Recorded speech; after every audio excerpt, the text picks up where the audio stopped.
Hello. So this is an appendage to my video. Shakespeare is not a worthy gentleman. So if you have not seen that video, don't watch this video. Go and watch that first, please. This video is not for you if you haven't seen it. If you have, welcome. You'll know that we've already had a look at the unworthy blazon, the unworthy colour, the unlawful quartering, and some of the other faults within the blazon of the draft grants. And we've also seen the most important strike through in history, where our two chief heralds of the country have deliberately stricken through the correct term and written the wrong term above it. And remember, they also subscribed their names and fastened the seals of the officers, even at the Arms of London. That was William Dethick, Garter King of Arms, and William Camden, the Clarence King of Arms. So, just one more thing.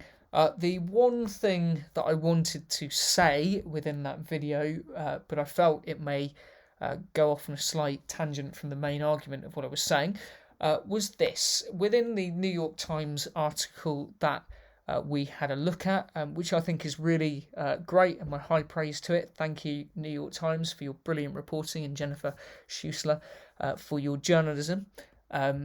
Was this bit. Ben Jonson mocked his arms in his 1599 play Every Man Out of His Humour, in which a country bumpkin is advised to purchase arms with the motto, "Not without mustard," a dig at Shakespeare's motto, "Not without right," which you can see at the top of Draft Grant 1 and Draft Grant 2. Coincidentally, there's 4 different capitalizations of that motto. I guess William Dethick just couldn't make up his mind. So this is where it comes from. It comes from Puntavolo in Every Man Out of His Humour. The character of Puntavolo means apparently flying point, from Latin volare, to fly, and a point such maybe, for instance, like a spear. So Puntavolo says, "Let the world be, not without mustard. Your crest is very rare, sir." Now, funnily enough, it just so happens in the Sedence of Armoury there is a passage which says, "Such as they as will rather swear arms than bear arms, who of negligence stop mustard pots with their fathers' pedigrees, or otherwise abuse them." How interesting. It also seems there's in Every Man Out of His Humour there's a character called Swift. It just so happens in the Sedence of Armoury we have heralds may have all honourable shifts, heralds may have all honourable shifts, and for the shift making most worthy to be remembered perpetually among heralds and to be written of in the chronicle forever. And the coincidences continue because we also have Funguso, who's playing Taylor. He's also playing the characters of Taylor and Shoemaker.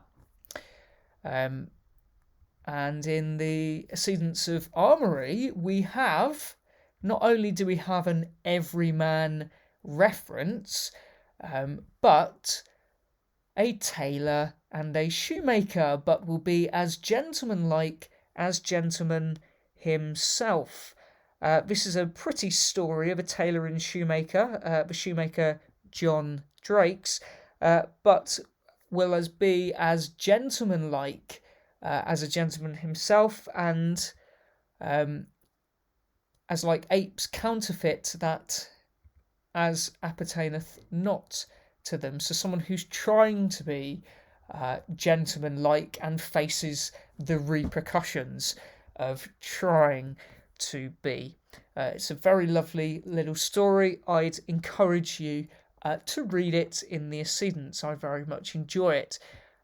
So, Every Man Out of His Humour is, of course, the sequel to Every Man in his humour, which was first performed in 1598. Out of his humour was the year after, in 1599, the year of the third draft grant, so that all-important draft grant of William Dethick and William Camden. And, of course, Ben Jonson's barb, "Let the world be, not without mustard, your crest is very rare, sir." Now, funnily enough, if we have a look at Every Man in His Humour, in the authoritative 1616 complete works of Ben Jonson, you will find the play is dedicated to none other than William Camden, our King of Arms from Draft Grant 3. What's more, if we have a look at the original cast lists of both of the first performances of these plays, we shall find... my apologies. We shall find William Shakespeare is in the cast list of Every Man in His Humour, but he's not in Every Man Out of His Humour. I might also alert you to some variations of spelling in this same book. These are both from the same book. The double L of Revels, and you'll notice the master of the Revels in the Every Man Out of His Humour only has one L. Of course, I love the first 4 letters of Revels. You might also notice that Will Shakespeare has a double L there, and so does Will Sly and Will Kemp. But if you have a look at the Will Sly of Every Man Out of His Humour cast list, there's only one L. We'll of course know from the first folio, the title page, where we have our prefatory poem by Ben Jonson to the reader. That BJ is by Ben Jonson at the bottom there. Ben Jonson, who wrote Every Man in His Humour and Every Man Out of His Humour, and then a picture of Shakespeare facing it. And you'll notice the true original has a double L, much like the double L in William. I should say, though, those who like the double V Ilium has one L in it. And there's a double L there, but ignore that. And I could also alert you to by the then L Chamberlain, and Chamberlain, you'll notice the Y and the I are also different. Now, some scholars might try to tell you spelling didn't matter in those days. I'd suggest you disagree with them. Spelling is important. Allow me to spell this out for you. Shakespeare was in Every Man in His Humour. He was left out of Every Man Out of His Humour. In, out, Shakespeare, all about. Let the world be, not without mustard. Your crest is very rare, sir. And what do our characters say in Every Man in His Humour? Humour, Mac. I think it be so indeed. What is that humour? Something, some rare thing, I warrant. Some rare thing indeed. A warrant, much like the warrant for a coat of arms. Marry. Oh, no, sorry, that doesn't say marry. It says Mary.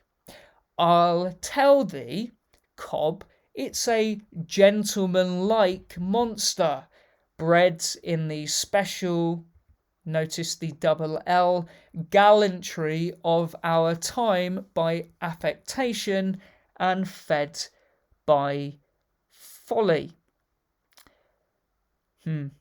Now, I'm just going to put that name up there, the leading candidate in the Shakespeare authorship debate, thought by many from Freud to Sir Roger Penrose. And keep reading. Where was I? Oh yes, and Ed. I mean fed by folly. I'll keep going. How must it be Ed? I mean fed. Oh humour is nothing. Humour is nothing. Much like Edward de Vere, the 17th Earl of Oxford became nothing or no one. Which calls back to a similar joke in Aristophanes' The Wasps, where a character called Philocleon, or Procleon as it's sometimes called, hides under a donkey. Who's there? No one. No one who? At all.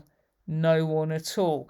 I particularly enjoy this translation because they've called the donkey Neddy. And feel free to ignore the two 190 lines there, or the 4 on that double L of all, or I could actually tell you this is page 11 in this book, but that's all completely irrelevant, I am sure. Sorry, where was I?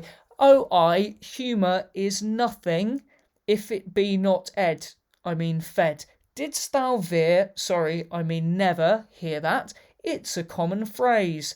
Ed, goodness, I just can't read, can I? Feed my humour.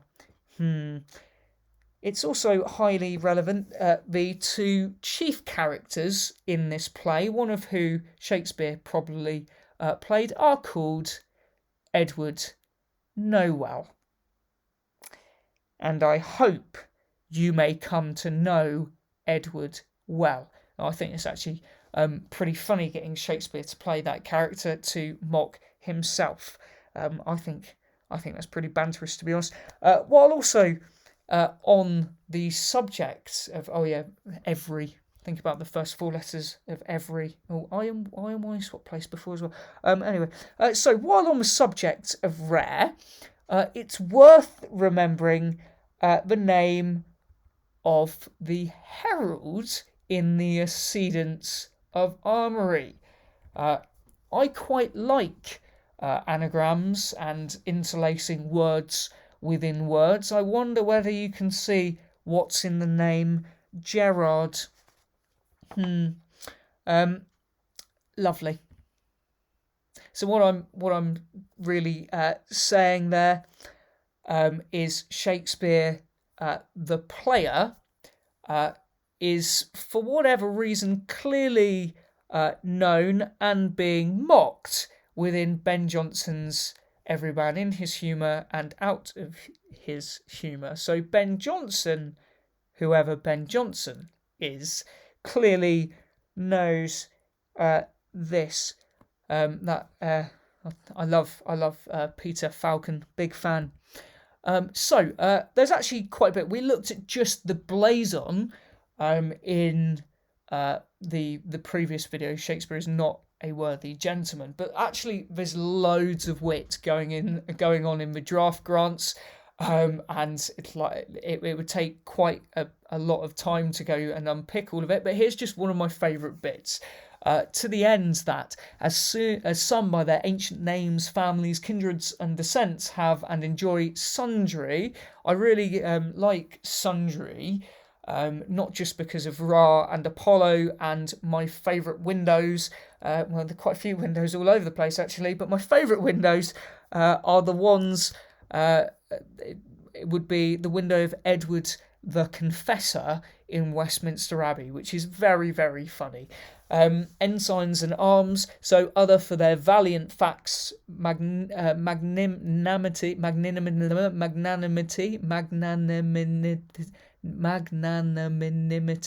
Oh goodness, you can tell it's getting late. It is getting late. I'm very tired now. Magnanimity. There we go. Virtue, dignities, deserts may have such tokens and marks and tokens and honour and worthiness.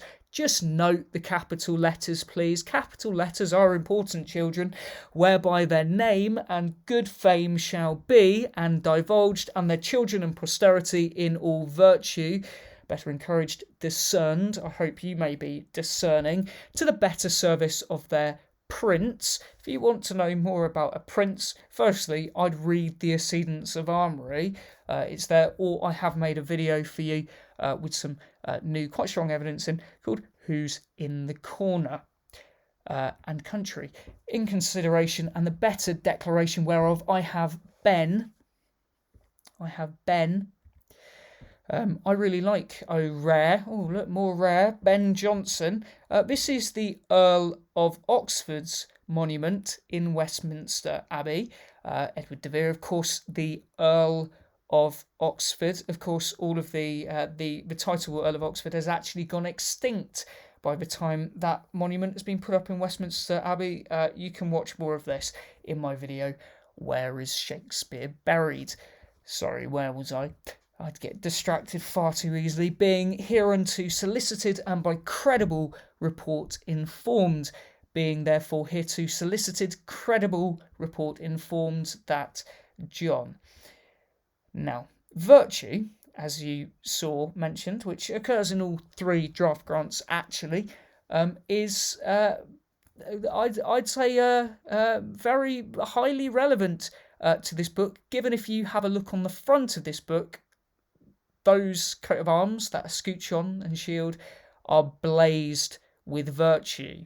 That is what Gerard, our herald, is pointing to on that shield, those lovely ox-like horns on the top of it, where you have prudence, justice, fortitude and temperance blazed across the very similar bend to the one on Shakespeare's coat of arms. So you have virtue right on the frontispiece of this book, and I'd very much encourage you to read it. So, just to end how I ended the previous one, it's not Shakespeare's coat of arms. You just need to ask who is shaking the spear, and I'll give you a hint, it's not Peter. Thank you very much.